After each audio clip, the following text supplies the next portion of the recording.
Ayer cuando hablábamos un poquito acerca del tema del desarrollo, ¿no? En las exposiciones, ¿no? De hecho, lo que hacemos también es ver un tema de un avance neurológico en el paciente, ¿no?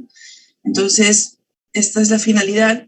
Es muy importante recolectar datos en la historia clínica con una anamnesis adecuada, ¿no? En un ambiente, ¿no? Silencioso, tranquilo, cálido. ¿Qué es lo que pasa? Normalmente los niños, según el grupo etario, ¿no? A veces van a ser un poco más difíciles de examinar, ¿no? A mí me gusta mucho la etapa neonatal porque el bebé, pues, no dice nada, ¿no? Tenemos que basarnos básicamente en lo que nos explica un poco la mamá con el antecedente, la anamnesis que nos da, ¿no? Pacientes que están más grandecitos, entre 1 a 3 años, son un poco más difíciles de examinar a nivel neurológico, puesto que ellos van a su ritmo, no quieren de repente que los toquemos tan rápidamente. Para ellos es importante que el niño de repente, cuando esté junto al padre, ¿no? En este grupo etario, ¿no? Esté en brazos del padre o llegar a él de manera de repente jugando y tal. Siempre les pido que cuando hagamos un examen físico detallado en un paciente pediátrico, debe ser de manera, pues, desvestir al paciente, que éste esté saciado a nivel alimentario, tranquilo, ¿no? Para que puedan llevar a cabo un buen examen neurológico. Ahora, cuando hablamos de un instrumental adecuado, ¿no? Hablamos de repente de algunas cosillas que podemos utilizar, por ejemplo, para emitir o hacer algunos reflejos que podemos utilizar, martillitos, etc. Hay que tener tiempo y paciencia, ¿no? En los pacientes pediátricos no hay que avanzar rapidito, ¿no? Yo normalmente en una consulta pediátrica suelo demorarme un tiempo determinado para poder conversar primero y luego pasar a tocar al paciente. No hay que sacar conclusiones precipitadas, siempre es importante la anamnesis que les menciono, ¿vale? Y aquí he remarcado que un paciente cuando nace, las primeras 12 a 24 horas de vida, la evaluación del sistema nervioso no es que sea, a ver, sí es importante verla, si vemos alguna situación que llama la atención, hay que pensar que puede ser tratada o se puede haber debido por el shock del nacimiento, ¿no? El trauma que da al salir y la adaptación que pueda tener este paciente. Por eso es importante que una vez que haya nacido el bebé, de hecho, lo veamos a las 24 horas y de hecho a las 72 horas y en la primera semana de vida para ir viendo cómo va la evolución de este paciente. El orden a seguir en la evaluación neurológica, pues es la anamnesis, ya saben ustedes, las preguntas, historial y tal, ¿no? Exploración física general y la exploración neurológica básica, ¿no? Que es la evaluación del estado mental, pares craneales, función motora, donde vamos a ver la fuerza muscular, el tono, los reflejos, la función cerebelosa, para ver la coordinación, marcha, movimientos involuntarios, y la sensibilidad, ¿vale? En la anamnesis, pues es el principal, hay que preguntar el principal motivo de la consulta, qué es lo que le trae a la consulta, hay que buscar mucha información desde los antecedentes prenatales de la mamá, natales, ¿no? Si de repente ha habido alguna alteración durante el embarazo, que sé yo, la mamá cursó como un TORCH, por ejemplo, o durante la etapa del parto hubo algún problema de hipoxia, tuvo algún problema en el abgar, ¿no? En la adaptación del bebé al salir, de repente pues alguna comorbilidad materna, etc. Y si posterior al nacimiento ingresó el paciente de repente a una sala de neo, ¿no? Una sala de UCI neonatal. Y aquí también toma vital importancia los antecedentes familiares, ¿no? Tanto maternos, paternos y de otros hermanos, ¿no? Bueno, la exploración física general, como les digo yo, es la ectoscopía general que vemos al paciente, el comportamiento general. Cuando llega un paciente pediátrico, hay que observar desde cómo llega a la consulta, si de repente ya tiene la edad de caminar, si llega caminando, hay desenvolvimiento, interrelación con los papás, hay respuesta a los juegos, ¿no? Mientras uno va haciendo la anamnesis, puedes ir haciendo esta exploración física general. Es importante valorar el tema dismórfico, es decir, alguna alteración o rasgo anormal, facial. De hecho, la mayoría de nosotros debemos tener algún tema dismórfico, ¿no? Pero hay algunas situaciones de dismorfismo que son más evidentes, ¿no? Como les digo, al desnudar al niño podemos observar algunos signos cutáneos, de repente que nos puedan orientar a alguna patología, por ejemplo, las manchas café color marrón, ¿no? Que es café con leche, que nos podrían dar o nos podrían decir que es sugestivo de repente de alguna enfermedad de tipo neurofibromatosis familiar, ¿no? Bueno, aparte de eso, pues también habría que observar el contorno de la columna para descarte de algunas patologías como espina bífida oculta, etc. Tomar peso, ¿no? Es importante, ¿no? Tamaño del perímetro cefálico, el crecimiento que va a haber y compararlo pues con los estándares. Ayer hablábamos de las curvas, ¿no? También la OMS habla acerca de los perímetros cefálicos, que pueden descargarlo así como el peso para talla para edad que descargaron ayer, ¿no? Esas gráficas. También hay unas tablas especiales pues, que son para medir el perímetro cefálico. Y a nivel abdominal también es importante ver si hay alguna hepatosplenomegalia que pudiera estar asociada a algún síndrome, ¿no? Bien, en la inspección general, como les digo, pues el tamaño de la cabeza, vemos que al nacer normalmente los niños tienen pues en promedio 35 a 36 centímetros de circunferencia, ¿no? A nivel de la cabecita, que al primer año más o menos se espera que llegue entre 46 y 48 centímetros, más o menos los primeros 7 o 9 centímetros los crecen en los primeros 6 meses, vemos un avance de crecimiento de 0 a 3 meses de 2 centímetros por mes, de 3 a 6 meses 1 centímetro cada mes, y de 6 meses a 12 más o menos de 0.5, ¿vale? O sea, esto va a ir bajando. Los primeros 6 meses, de hecho, se espera un crecimiento muy rápido, un 50%, ¿no? El crecimiento a los 12 meses en un 60% y a los 3 años aproximadamente alcanza el 80% del tamaño que tendrá en la adultez, ¿vale? Normalmente, ¿hasta qué edad podríamos medir el perímetro cefálico, ¿no? Podemos incluso medirlo hasta los 5 años. Y de hecho el perímetro cefálico se puede medir en general por otros temas neurológicos. De repente si hay alguna otra patología como una hipertensión endocraniana y tal, deberíamos medirla, ¿no? En estadios patológicos cuando el niño tiene más de 5 años también. Bien, en términos generales hablamos de macrocefalia cuando las curvas que se utilizan, mirad ustedes arribita, os he puesto los gráficos, ¿no? Que se utiliza de perímetro cefálico. Hablábamos ayer de las puntuaciones Z y de los percentiles. En este caso, bueno, considerado la puntuación Z, cuando esta es más de 2 desviaciones estándares, hablaremos de macrocefalia. ¿Vale? En cuanto a la macrocefalia, pues podemos ver algunas patologías que podrían estar asociadas a ella, como la presencia de hidrocefalia, edema cerebral y macrocefalia familiar. Tampoco no es algo a veces patológico, sino que lo vamos observando en el tiempo. A veces son papá y mamá cabezones, pues y obviamente los niños, si no hay alteraciones neurológicas, pues no tendríamos que asustarnos mucho. Pero sí, de hecho, habría que controlar, ¿no? Ahora, cuando yo les hablo de controlar también el perímetro cefálico, como hablábamos ayer, los controles de niño sano deben ser el primer año mensuales. Y cuando se mide peso, talla, también se debe medir mensualmente el tamaño del perímetro cefálico. Hablamos de microcefalia cuando las desviaciones estándares están menos de 2 y estas pueden estar asociadas a problemas del TORCH, ¿ya? Alteraciones cromosómicas como el cri-du-chat, trisomía 13, trisomía 18, a enfermedades maternas por alcoholismo y drogas. La configuración del cráneo pueden observar, ¿no? Ya recordarán ustedes de anatomía, ven ustedes de que hacia el lado izquierdo está el cráneo normal del recién nacido, en la cual, pues, a ver, voy a frenar un ratito para ver si tengo el puntero. A ver, bueno, acá encontré algo, ahí está. La configuración craneana, vamos a observar que tiene pues la fontanela anterior y la fontanela posterior. Recordemos que la fontanela anterior tiene un aspecto, una forma romboidea, la cual pues va a estar delimitada por la sutura metópica, la sutura coronaria, ¿ya? Ahora veremos que esta fontanela va a ir pues cerrando a partir de los 9 meses en adelante hasta los 18 a 24 meses según la literatura, se puede encontrar abierta esta fontanela. Y la posterior tenemos pues que es de forma triangular, cuyo cierre se puede dar de 2 a 3 meses, está delimitada cercanamente por la sutura lambdoidea. Hacia el lado derecho os he puesto lo que son las algunas alteraciones o algunas formas de cráneo que pueden encontrarse en el paciente, dependiendo de repente pues de la zona intrauterina. Pueden adoptar ciertas formas sin ser algo patológico, ¿de acuerdo?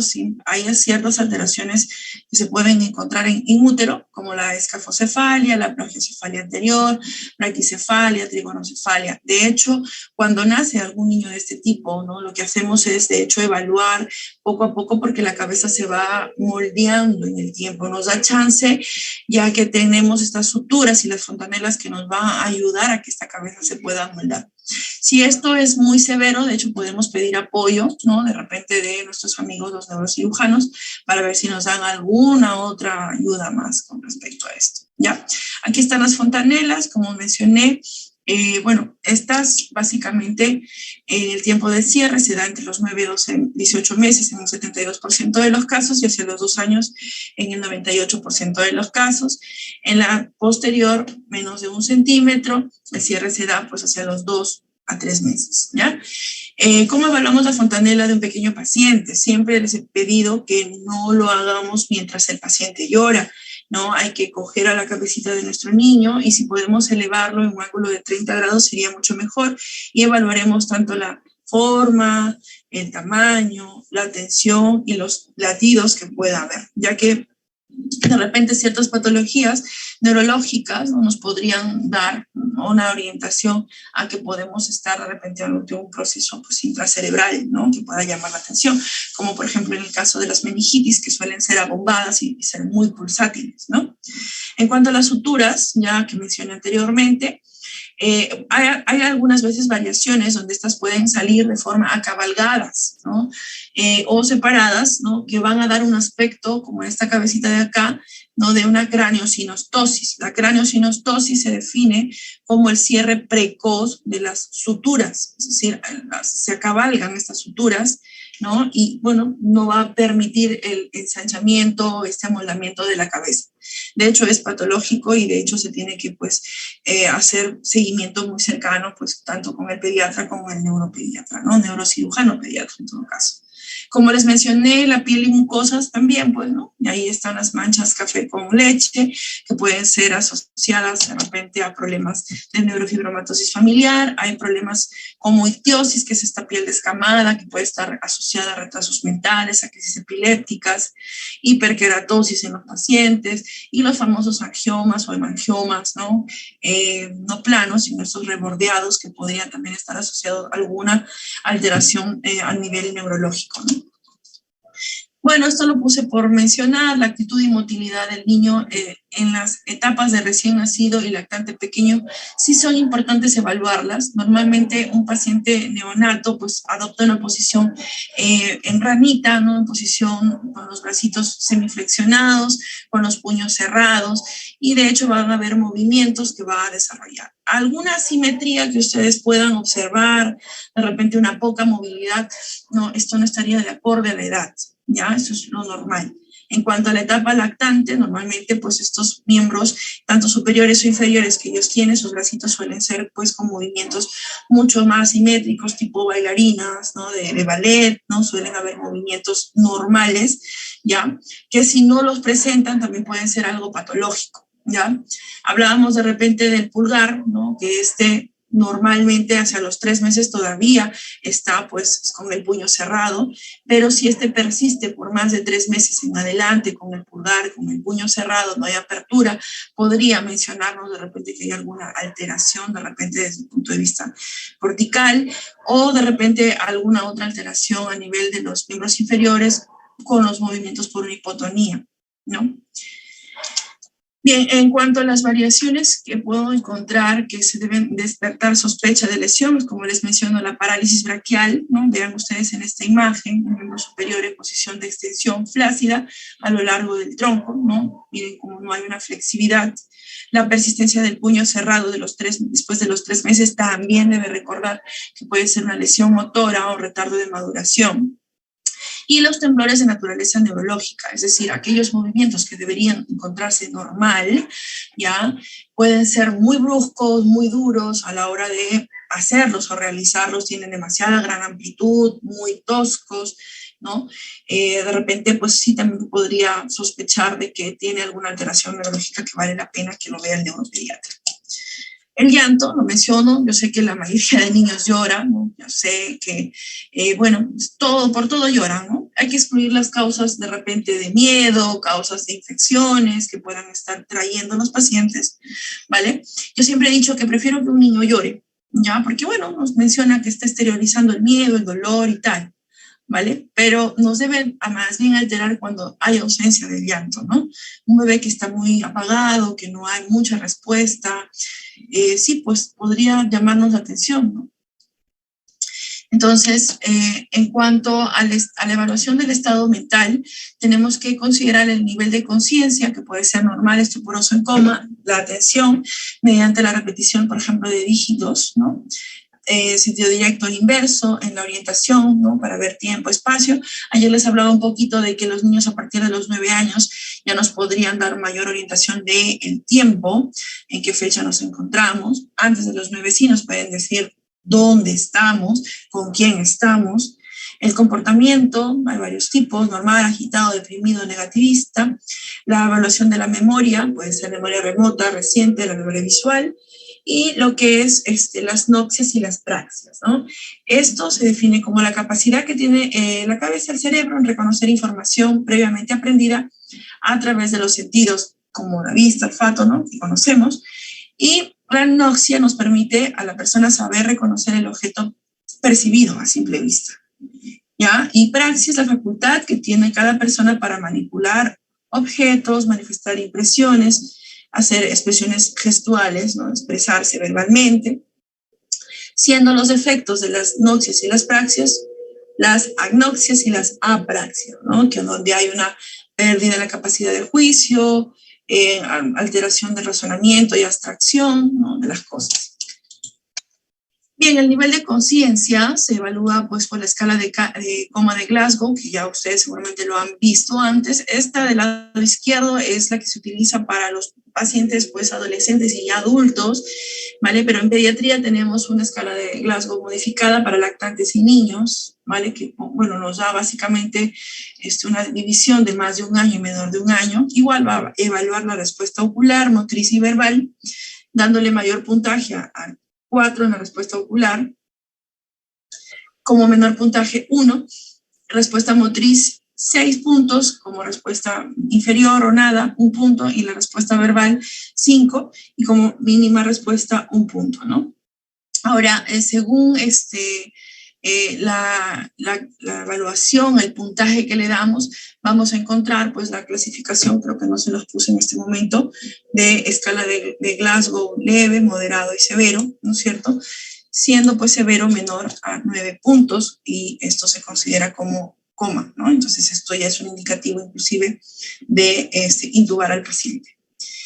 Bien, en cuanto a la semiología de los pares craneales, recordemos que tenemos 12 pares craneales, ¿no? A recordar el olfatorio, vamos a empezar por el primero, que es el que se encarga, pues obviamente, de emitir, ¿no? La respuesta tras la inhalación, ¿no? Si sospechamos que hay si está alterado el nervio 1, pues puedes hacernos sospechar que haya alguna fractura de la lámina cribosa, hipertensión intracraneal o algún trastorno del comportamiento, o algún tema sugestivo de tumoraciones en la base del lóbulo frontal, ¿no? Para evaluar esto, de hecho, podemos utilizar sustancias no irritantes como chocolate, jabón, pasta dental, haciendo que el paciente cierre los ojitos, y pues vamos a acercar, ¿no?, estas estructuras, estos compuestos, para que nos lo sepa identificar. De repente, cuando son muy pequeñitos es un poco más complicado, ¿no? Ustedes van a decir, a ver, ¿cómo le hago esto a un niño de 1 año, ¿no? Sí, pues, ¿no? Cuando el paciente es más pequeñito no se puede realizar esto.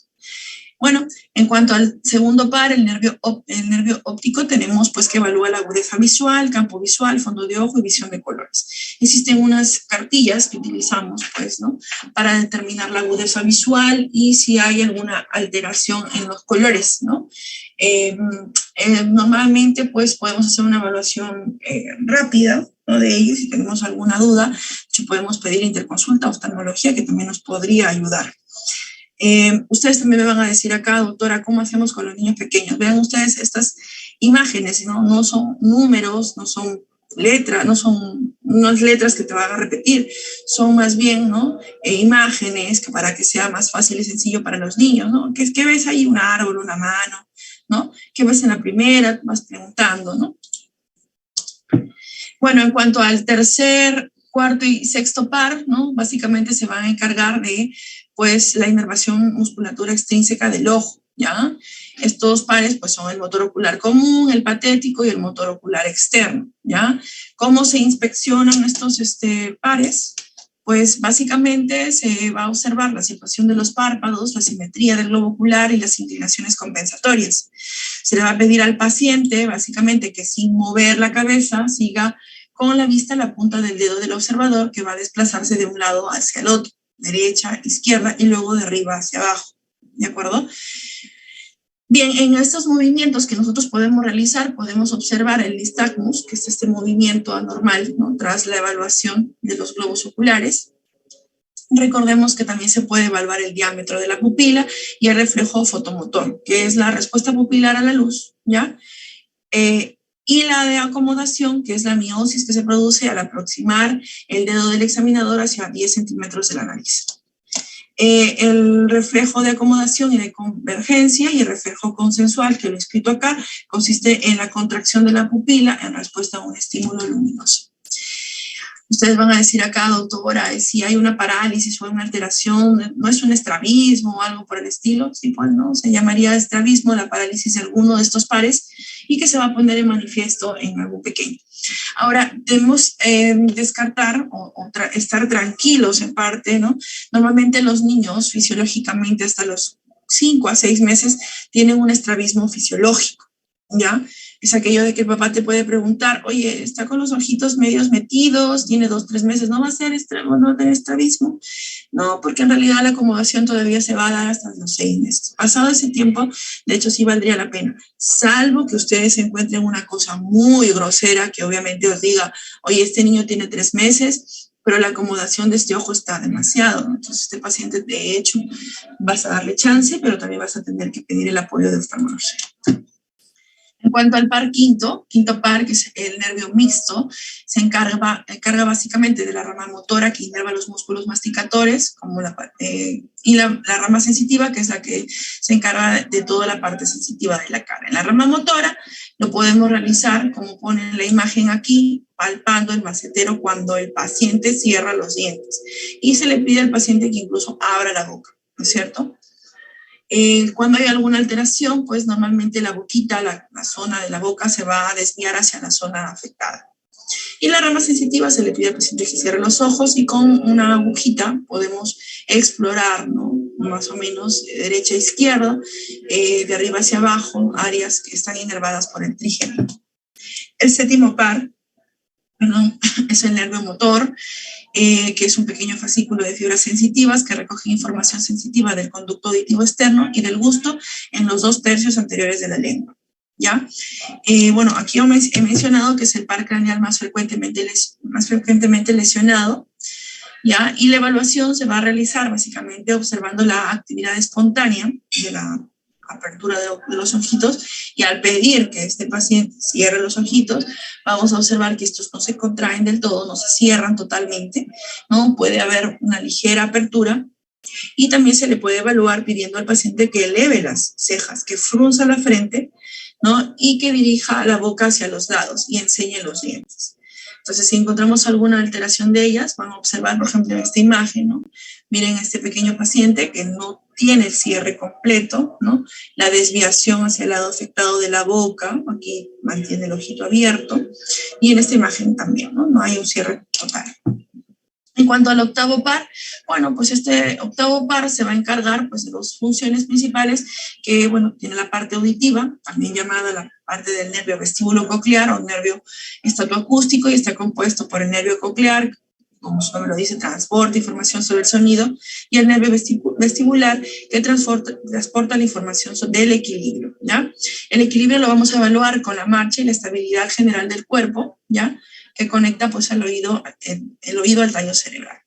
La función auditiva se puede evaluar haciendo sonar los dedos bilateralmente en los oídos y preguntando al paciente pues si escucha los sonidos que les estás ofreciendo y si son parejos en intensidad. Hay algunas patologías que pueden estar, ¿no?, presentes, como tumoraciones por neuromas acústicos, ¿no?, que son los más frecuentemente responsables de los disturbios de lo que son el equilibrio, ¿no?, y la audición. Existen las pruebas de Rinne y de Weber, ¿no? Bueno, la cual pues nos vamos a utilizar mediante el apoyo del diapasón, son pequeñas metales, una estructura metálica, en la cual pues en la prueba de Rinne vamos a comparar la transmisión del sonido por vía aérea y la ósea, ya, y en la prueba Weber se va a colocar el diapasón sobre el cráneo en un punto equidistante de ambos oídos, ¿no? Entonces vamos a emitir un sonido donde se va a encontrar en ambos lados, ¿no? Si no observamos el sonido, no sentimos el sonido de un lado, podemos hablar de alguna alteración a nivel acústico. A nivel del par 9 y 10 se van a examinar juntos porque inervan estructuras funcionalmente relacionadas, como son los constrictores de la faringe, estilofaringeo y motores del velo de paladar. El glosofaringeo, o sea, el noveno par, es mixto, recoge toda la sensibilidad del tercio posterior de la lengua y de la mucosa de la rinofaringe, y se va a explorar tocando la pared posterior de la faringe, y vamos a observar que se va a obtener una contractura rápida de la faringe que va a asociarse a náusea, ¿no? Es aquello de que cuando lo examinas el paciente tiene ese reflejo nauseoso, ¿ok? Eso es una evaluación que está bien el nervio, ¿no? En cuanto al nervio vago, el nervio 10 se explora cuando el paciente se le pide que diga A, ¿no? Y se obtiene la elevación del velo del paladar. Una lesión a este nivel va a provocar una voz nasal y va a desviar la úvula, ok, la campanita, hacia el lado afectado, hacia el lado sano, perdón. El par 11 va a inervar el músculo trapecio y el esternocleidomastoideo y se va a explorar poniéndose detrás del paciente y pidiendo, pues, poniendo las manos encima de los hombros, y le pedimos que eleve los hombros y que haga resistencia a la nuestra. Y a la vez se le pide también que el paciente gire hacia ambos lados, ¿no? Poniendo resistencia de arriba nosotros hacia abajo y ellos de abajo hacia arriba. Y el par 12, que se va a encargar de la inervación de la musculatura de la lengua, y su manifestación o su lesión se va a manifestar con atrofia de la hemilengua del lado lesionado, que al protuirla, al pedir saca la lengua, se desvía hacia el lado paralizado, ¿vale? Terminando esto, pasamos a la función motora, en la cual, pues, aquí tenemos que tocar muchos puntos, evaluar, pues, desde el control cefálico, la capacidad del cuello, de la cabeza, la evaluación del gateo, de la marcha, la capacidad de subir escaleras. Si se dan cuenta, es evaluar como el desarrollo que hablaron ayer, ¿no? En las cartillas de los hitos del desarrollo, ¿no? En un niño de 4 o 5 años le puede pedir que camine en puntillas y en talones para evaluar la musculatura distal. A cierta edad se le puede pedir al niño que coja un objeto, ¿no? De repente que según el grupo etario que pase de repente un objeto a otro, a partir de los 6, 7 meses se le pide que pase el juguetito de un lado a otro para evaluar si tiene fuerza en los miembros superiores, ¿no? Para aguantar de repente el peso del juguete, ¿no? Y bueno, aquí voy a pasar en adelante para ver algunas maniobras que podemos utilizar en la función motora, como por ejemplo la maniobra de Bowers, que se puede hacer cuando el pacientito, pues de hecho ya tiene esta capacidad de que se ponga de pie, ¿no? Se le pide al niño que pase de posición de cúbito supino a la bipedestación, ¿vale? Como en esta imagen. Los niños que tienen alguna miopatía primero van a girar el prono y van a enderezarse apoyándose pues en las rodillas.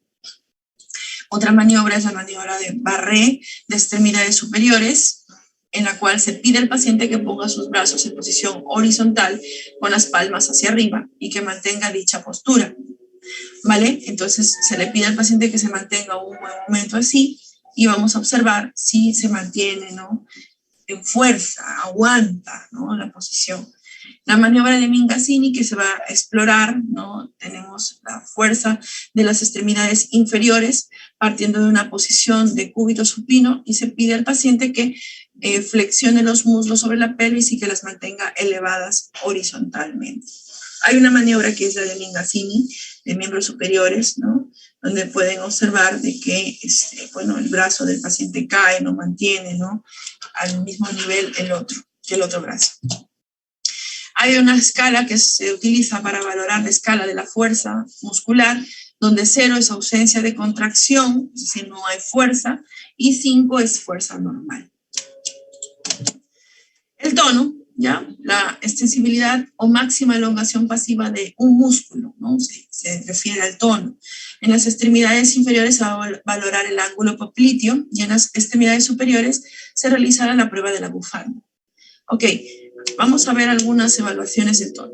La hipertonía es la patología, ¿no? de lo que debería ser lo normal. El tamaño del tono muscular va a aumentar de manera desmesurada, provocando un exceso de fuerza muscular y rigidez en los músculos.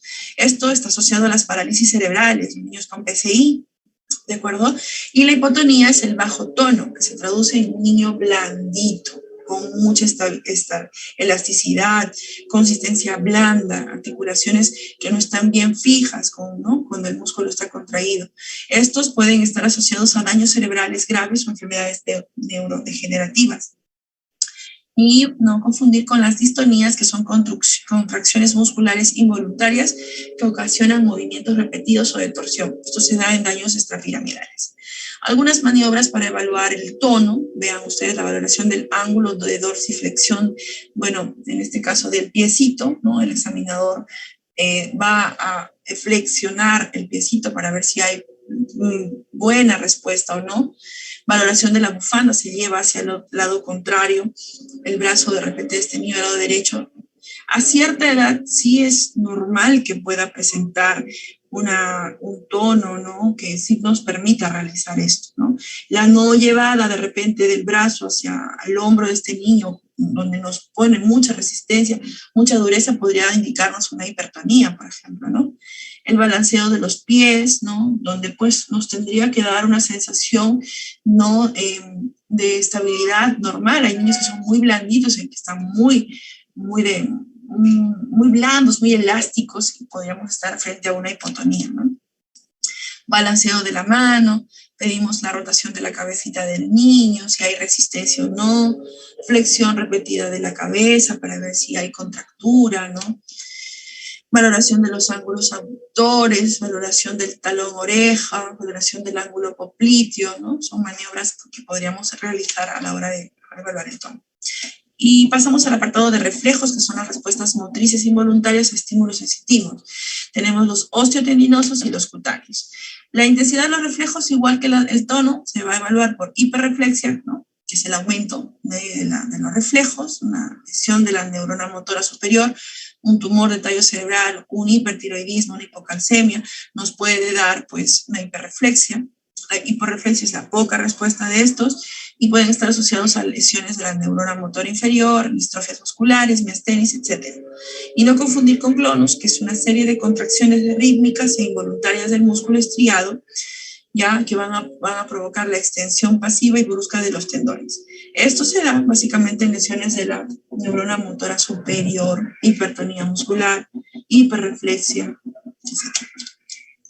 Y los reflejos tendinosos, ¿no? Aquí tenemos algunos, ¿no? Los he colocado para hacer recuerdo a la clase de neurología, de repente, que llevaron su debido momento. Existen los reflejos bicipitales, estilo radial, tricipital, patelar y alquilio, que se pueden producir a estos niveles mencionados en este recuadro, ¿de acuerdo? Voy a pasar un poquito, ¿ya? Esto lo he puesto para la lectura. Hay algunos reflejos permanentes, quiere decir que van a estar toda nuestra vida, como por ejemplo son los reflejos del parpadeo, el de la tos, el nauseoso, el reflejo de respiración, ¿ya? El abdominal, ¿no? Es aquel que se va a dar cuando se estimula, ¿no? Con una llavecita debajo del ombligo, ¿no? Y vamos a observar que el ombligo, en condiciones normales, va a hacer un movimiento, una contracción hacia el otro lado. Si no hubiera este reflejo, estaríamos hablando de repente de algún trastorno de la neurona motora superior a estos niveles de 7, de 8 y de 9. Y el reflejo cremasteriano, ya en los varones, el cual se va a producir al estimular la piel en la parte superinterna del muslo y va a dar lugar a que la zona del escroto, ¿no? Se contraiga, ¿no? Va a ser una formita de arrugueza, arrugadito. En cuanto a los reflejos arcaicos, ¿ya? Estos son reflejos por reacciones automáticas de los bebés desencadenadas por un estímulo, ¿no? Se van a manifestar desde el nacimiento y van a estar mediados por el tallo cerebral y van a desaparecer con el tiempo. A recordar, ¿ok? Algunos, como el de Moro, marcha motora automática, presión pulgar, palantar, tónico bucal, y el de búsqueda que se va a dar en el recién nacido, desde el recién nacido, ¿ya? Estos son los reflejos que aparecen en el recién nacido, repitiendo varias veces. Estos van a desaparecer en el tiempo, ¿no? El de Moro de 4 a 6 meses, marcha automática de 2 a 3, presión pulgar a los 3, que es lo que les dije, llamaría la atención si todavía está cerradito este pulgar. La plantar de 9 a 10, la tónico bucal de 4 a 6. En cuanto a las reacciones de maduración, tenemos el reflejo de paracaídas lateral, ya que se da a los 6 meses, el de paracaídas horizontal de 9 a 10 y el de landau de 3 a 4. El de paracaídas, va a persistir en el tiempo y el de landau en de 12 a 24 meses, Los que persisten, entonces, ¿cuáles son? Los dos de acá. Listo, los he dividido por reflejos nutricios, que se dan básicamente el reflejo de succión y búsqueda que aparece a las 32 semanas y el de deglución a las 36 semanas, ¿de acuerdo? Entonces, hablaremos que un niño tiene una maduración de succión y deglución hacia las 36 semanas. Antes de ello, por eso se explica que de repente los prematuros necesiten de repente mayor apoyo, porque si bien tienen el reflejo de succión, que lo podemos ver de repente en las ecografías, no tienen la capacidad de deglutir, ¿no? Por eso de repente es un fallo nutricional en los prematuros. Los reflejos posturales, donde vamos a ver el reflejo de marcha, el reflejo de lateralidad, ya vemos ustedes que desde el recién nacido vamos a tener estos reflejitos, ya el reflejo de lateralidad y el reflejo tónico. A ver, vamos a pasar a los reflejos atávicos. ¿Qué son los reflejos atávicos? ¿No? Son manifestaciones que, van a estar dadas o van a estar por procesos evolutivos en el tiempo, ¿no? Entonces, hay algunos reflejos como el de agarre, el grasping reflex, que es el que va a darse desde el recién nacido, ¿ya? El de presión plantar también, el reflejo natatorio y el reflejo de Galant. Aquí he remarcado mucho el reflejo del Moro, porque sí vale la pena que lo recuerden, como reflejo normal del bebé cuando sobresalta a un estímulo que puedan hacer en este pequeño paciente, ¿no? El paciente va a extender sus extremidades hacia adelante con las palmas hacia arriba y los pulgares flexionados. Este Moro se completa, ¿no?, en los recién nacidos que nacen después de las 34 semanas, recordemos ese dato, y de forma incompleta en los que nacen de un parto prematuro a partir de las 28 semanas, ¿no? Entonces, Moro incompleto, menos de 34 semanas, o entre 28 y 34, y Moro completo a partir de las 34. ¿Cuándo se aparece el Moro? Vuelvo a remarcar, entre el quinto y sexto mes, ¿ya? El reflejo plantar y de Babinski, pues, se da básicamente, pues, al estimular, ¿no?, la planta del pie, siguiendo el borde externo desde el talón hacia arriba. Una respuesta normal se da básicamente con la flexión de los dedos del pie, y cuando hay una afectación, vamos a encontrar que vamos a abrir los deditos, o sea, va a haber una flexión dorsal, sobre todo del primer dedo, y separación de estos deditos consiguientes.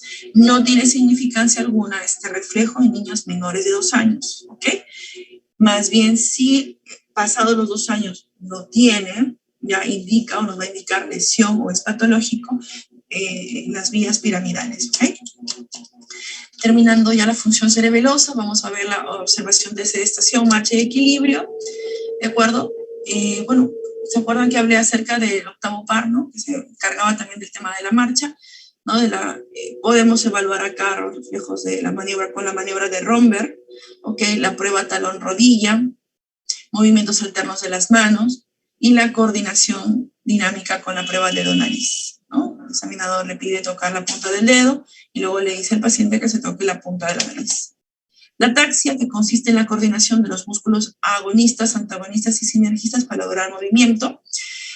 La ataxia va a ser más bien lo patológico, que va a hacer referencia a trastornos de los movimientos originados por un déficit de coordinación, de tal manera que el paciente, pues, parece que estuviera, pues, con una descoordinación, con movimientos desordenados, ¿no?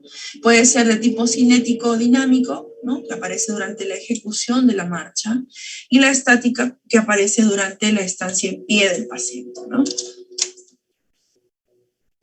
Para evaluar la marcha, básicamente tenemos que tener un espacio donde al menos puedan dar 10 pasos. Le va a pedir al paciente que vaya y venga por 2 a 3 veces, primero en puntas de pies, luego con los talones y con el borde externo de los pies en tandem, saltando alternativamente sobre un pie, y por último a la carrera. Obviamente la evaluación según el hito que ya le corresponde al paciente, ¿no? Vamos a pedir a un niño de 1 año que corra, porque no le corresponde correr.